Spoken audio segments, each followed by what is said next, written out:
Hi guys! For today's video, samahan niyo ako sa aking nakaka-stress na araw. Let's go! I-share ko nga pala sa inyo yung mga isa sa part na nakaka-stress sa amin na nagtitinda ng ukay-ukay. Bago ang lahat, ipinatutulog ko nga pala dyan muna ang aking Yuli Pot-Pot. Yakap-yakap ko nga pala siya dyan kasi nga nagsisisure siya ng mga time na yan at pinakakalma ko nga pala. Pag nga pala sinusumpong siya ng seizure ay ganyan nga pala yung pampakalma ko, niyayakap ko nga lang siya at nung time na yan ay kumalma na rin siya sa video na yan. At syempre ay para kumalma pa siya lalo dyan ay syempre ipinasuso ko na nga rin pala siya dyan. At balik nga tayo doon sa akin nakaka-stress na video ngayong araw. Ay nako mga mi, kukwento ko sa inyo itong untog stress ko dito sa ukay na ito. At alam kong makaka-relate ang mga kagaya ko nag-uukay-ukay sa video na to. At ako nga pala hindi naman bumibili ng mga bulto-bulto. Ako po ay bumibili lang ng mga bundle-bundle. At alam ko naman na pagka sinabi nating ukay-ukay ay swertihan lang talaga dito. At ang binili ko nga pala dito ay bra na may mixed bralette. Nasabi ng binilan ko ay exact 140 pieces daw ito. Hindi ko na po sasabihin sa inyo kung magkano ko to nabili at grabe talaga ang naging stress sa akin ng ukay na to. Alam nyo ba may page kami na pinagbibilan ng mga ukay-ukay bundle? Pero meron din po akong supplier na pinagbibilan ng mga ukay-ukay ko. At sa page na sinabi ko ay meron doon mga nagbebenta ng mga take all, quit okay na, tapos ibebenta na nila to ng murang halaga. At sa take all na sinasabi ko na kapag meron nagbenta sa'yo, ay pwede kang magpasend ng video or picture. Pero conforme pa rin ito sa rami nang ibebenta niya sa'yo. Hindi po ako nagbe-bail kasi bukod nga po sa swertihan lang, hindi mo nakikita yung mga laman. Madami kong nakikita na hindi magaganda yung mga laman ng bail. At higit sa lahat, hindi ko pa kaya yung ganong kalaking puhunan. At yung pinagbilan ko nga pala ng ukay-ukay na ito, ay grabe na lang ang mga chat sa akin na kesyo maganda daw, natanggal na daw niya yung mga reject. Pero nag-send naman po siya ng video. Alam nyo ba nung nag-send siya ng video is medyo nagdadalawang isip talaga ako kung bibilin ko.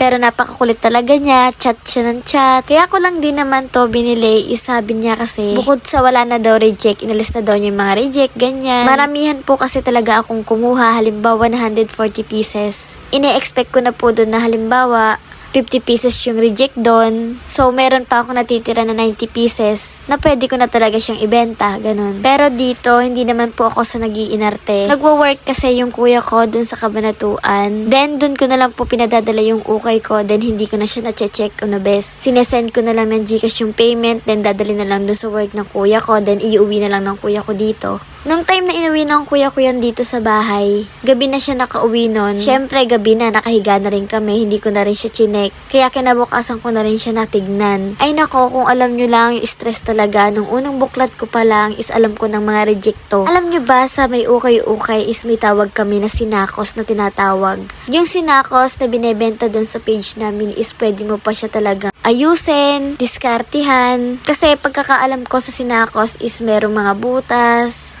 tas-tas, stain na pwede mong laban, tas-tas na pwede mong tahiin, mga ganon. Pero ito talaga ayan, makikita nyo sa video na akala nyo magaganda. Pero promise, pagka isinom nyo yan sa video, is napakadumi talaga as in. Yung iba, hindi na carry laban, hindi na carry tahiin. Kahit 10 piso, hindi mo na talaga kayang ibenta. Alam nyo ba, nung unang open ko dyan, nagpo-post ako ng new collection ko na cycling short. Kasi mga kaming mga nag-uukay, ang pinaka nakaka-excite na part is yung tignan na namin yung bago naming collection. Pero ito talaga mga Diyos ko, itaga mo sa bato, stress malala ka talaga. Naiisip ko na lang din yung mga pagod ko, yung hinayang ko sa binigay kong pera, para akong nagtapon ng pera, ganon. Okay sana kung mababawi ko man lang yung puhunan ko, pero hindi talaga. Kasi hindi naman to tulad ng mga ibang ukay-ukay na tulad ng pants, t-shirt, blouse, short na kaya ibenta ng mga 80 to 50, ganun. Pero estimate na presyo ko dito sa may bra, tsaka yung bralette is 30 to 35, ganun lang. Ito yung unang beses na nangyari sa akin to. na hindi ko talaga in-expect na mangyayari talaga. May mga ganito na ring senaryo pero hindi naman ganito kalala. Tamang may mga reject pero may naibenta ko pa rin at nakuha ko rin yung mga puhunan ko. Pero dito talaga hindi ko mababawi yung puhunan ko. Alam nyo ba, tinry ko pang i-chat yung seller dito. Nami, ganto, ganyan. Bakit ganto naman yung binigay mo sa akin? Ayos kong nakipag-usap sa'yo. Sinend ko sa'yo yung payment. Nagpadagdag ka pa ng 20 kasi cash out ka mo pero pinagbigyan kita. Sa una kong chat si Ninya, then nag-sad react lang talaga siya. Tapos, nag-chat ako sa kanya na, Mi, hindi na to pang benta, kahit 10 piso, hindi ko na to may bebenta.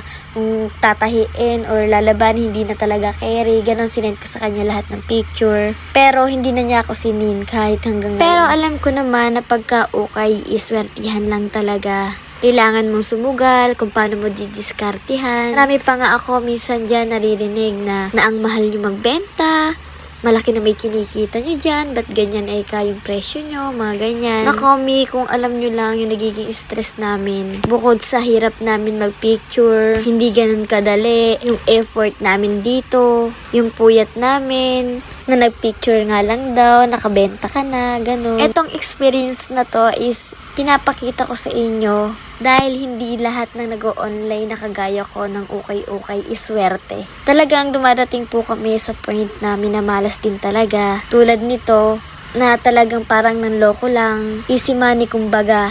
Hindi na maibabalik yung pera naming ibinayad, ganun. Masakit sa amin, pero ganun talaga. Sabi ko nga, si Lord na lang yung bahala sa kanya, di ba? Kaya ngayon, sa totoo lang, medyo na-trauma na ako. Hindi ko alam kung kukuha pa ba ako ng ukay-ukay na hindi ko na talaga sigurado, di ba?